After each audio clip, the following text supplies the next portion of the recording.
before I get to the downfall of Victor Ortiz, this guy is a modern day Abe Lincoln. He's Honest Abe. He never tells a lie. Victor Ortiz keeps it real and true to his word. And this is why we may love or like him. He's honest, man. He's honest with himself. He's honest with us boxing fans. He lets you know what he's about. When he's beat, he's beat. He wants to, when he's out of the game of boxing, he doesn't want to be punch drunk. He wants to have a future. He wants to be able to talk. That being said, doesn't Victor Ortiz give us hell of a fights? Did we forget Andre Berto? You mean Luis Collazo, Josecito Lopez? Victor Ortiz is always in good fights. The Floyd Mayweather fight was a good fight.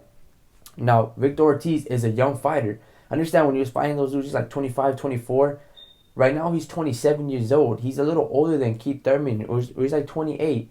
So this dude is very young, right? Some fighters mature faster than others, but Victor Ortiz, he's honest, man. He never tells a lie. He doesn't try to manipulate the fans. He gives you good fights, and he tells you what it is, and he does so with a smile. Now, I will say something about Victor Ortiz, and it's this.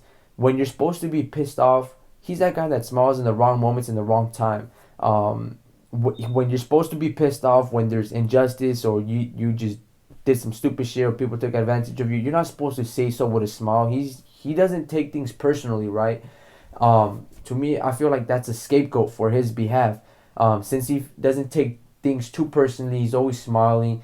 It kind of feels like it's not that important to him, right? It feels like, I live to fight another day. He doesn't realize that he may never get the opportunity to present himself. I'm making a case because he's so honest, because he gives us so much fights. We shouldn't be so hard on the dude. I mean, he's honest with himself. He tells us what he is. He wants to quit when he's ahead. He wants to be able to talk right. And, I mean, he's a fun dude. I would love for this. He keeps it honest with himself, honest with the fans, and everything he says. Just watch it. Victor Ortiz, I would love Victor Ortiz to fight Keith Thurman. And here's the reason why. Both fighters have something to gain from each other. Ortiz has he's got a big fan base, right? He makes movies, Dancing with the Stars. Keith Thurman will get good publicity off this fight. Victor Ortiz can pose a good threat, right? Kind of like a Luis Collazo threat. He's heavy-handed. Ortiz always comes back and stuff like that. So Keith Thurman, there's some things that could favor Keith Thurman, right, to get a wider audience because Ortiz is a draw. Ortiz will show, if he can rebound and still compete with the highest levels. And if he can't, he should just think about just calling it quits. But some will say, well, Ortiz doesn't deserve a shot. You're absolutely right. He doesn't deserve a shot. He loses, gets his jaw broken, misfortune, got outclassed by Mayweather because of his fault. But Floyd was throwing a lot of elbows. Ortiz, again, was being honest. He's making a legitimate claim. People have been saying Floyd is known to throw elbows, like Timothy Bradley's known to give head. Victor Ortiz is an honest fighter, and because he's always given us good fights, we as fans need to give him another opportunity. I mean, if you look at the YouTube comments, people want to get rid of him. He's a young dude. He's not even in his 30s, and people are like calling him a lot of bullshit, saying a lot of bad words. Ortiz is just honest with himself. That's all he is. He's an honest fighter, gives hell of performances, and he deserves to get a second chance from us fans. If he does, doesn't have to be a stepping stone. And if he doesn't, well, we'll know. So that's why you throw him against Keith Thurman, and we'll see how Victor Ortiz does. Victor Ortiz is modern day Abraham. He never tells a lie. Young, strong lion. That's what we want to fight. The youngest and the best guys they got out there. He's one of the best guys in the sport of boxing today. And this fight right here with Victor Ortiz, the sport of boxing needs this fight. I'm always the underdog, man. In everything I do, so it doesn't really bother me anymore. All I gotta say is one thing. They put 41 in front of me. 41 came up short. Not this one. I'm finna get in there and destroy this kid.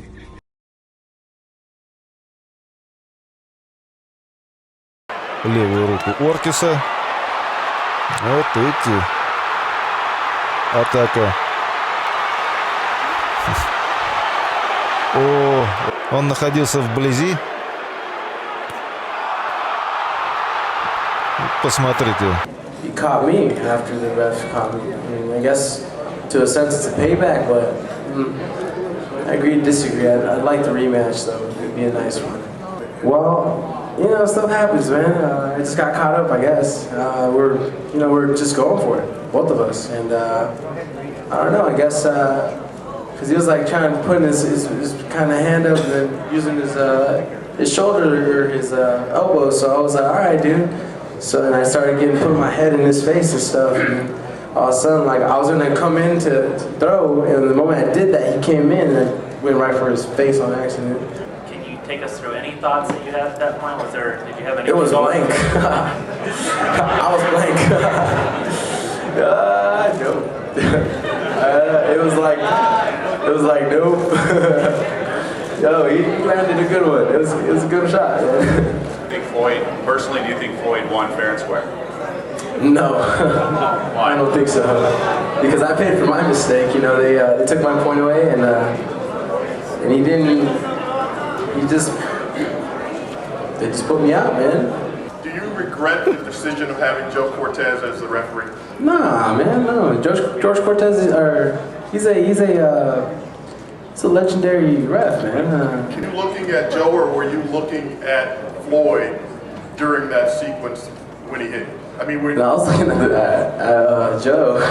He said break or something, so I was like, huh? And then boom, I was like, oh, okay, I guess it's time for bed. Oh my God. Whatever. Bottom line, I had fun. It was fun.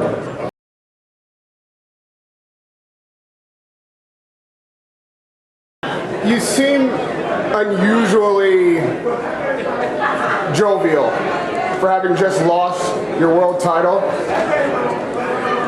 Do you think that this stage may be too big for you? What is it that you're so excited or happy about after having lost your title? I'm not even excited or happy. I did my crying in the locker room. You can ask the coaches, man. They're right there with me. I was showering and I let them all out. I let all the tears out. I let everything out that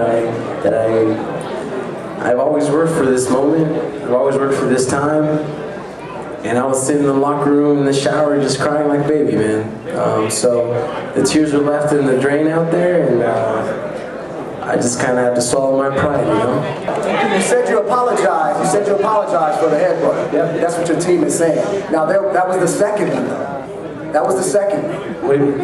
I'm saying, do you remember doing it the first time, the first or second round? I apologize for not remembering. Really? That was the second one. Yes. No. Okay. If you don't remember, that's okay. I'm just wondering. I'm at the point to where yourself, along with many in this world, said you have no courage, you have nothing, you're never going to be anything. And then the moment you sat back and you did that to me, man, you ripped that heart right out of me. You stomped all over it, and I said, Stop at the belt.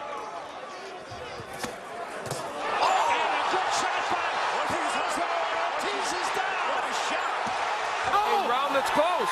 Victor Ortiz! They stopped it! Wow. What? Victor Ortiz quits on the stool!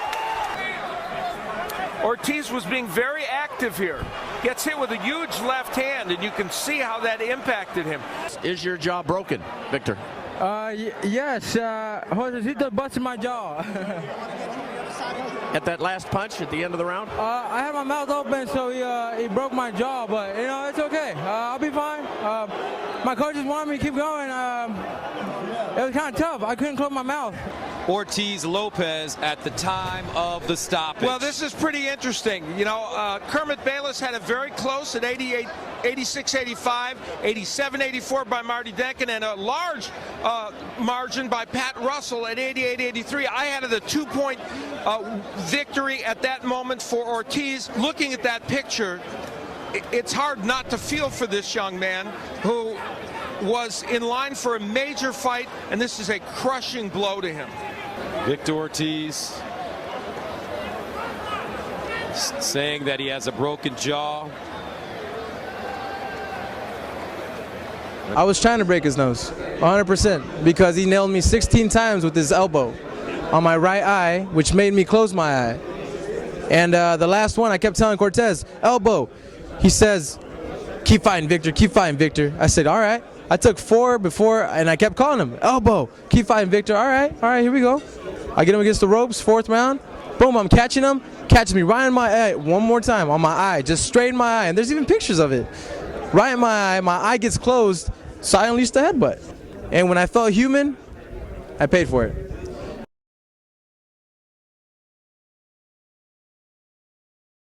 He promptly dropped you, and you looked badly hurt. Were you badly hurt? I'd be lying if I said no. You know, he does pack some power behind them punches, and hey, it just wasn't one of those nights, you know, and congratulations to him, man. I'm not gonna lie, man, the crowd did get to me, and it's one of the first times ever it's happened to me, you know. I usually keep composed and take my time with it, but for some reason, something inside me just kept saying, I'm gonna knock him out. I can knock him out. I could hurt him. And I fought really dumb, you know. It was a fault on my end. My thoughts on that were, wow, that was pretty crazy. You know, I was hurt. You know, I'm not gonna go out on my back. I'm not gonna lay down for nobody. You know, I'd rather just stay. You know, I'm gonna stop while I'm ahead, and that way I can speak well when I'm older. You know, all my friends and people from Kansas. You know, I apologize for making everyone look bad, and I don't know. We'll see what happens from here on out, man. I'm young, but I don't think I deserve to be, you know, getting beat up like this. So I have a lot of thinking to do.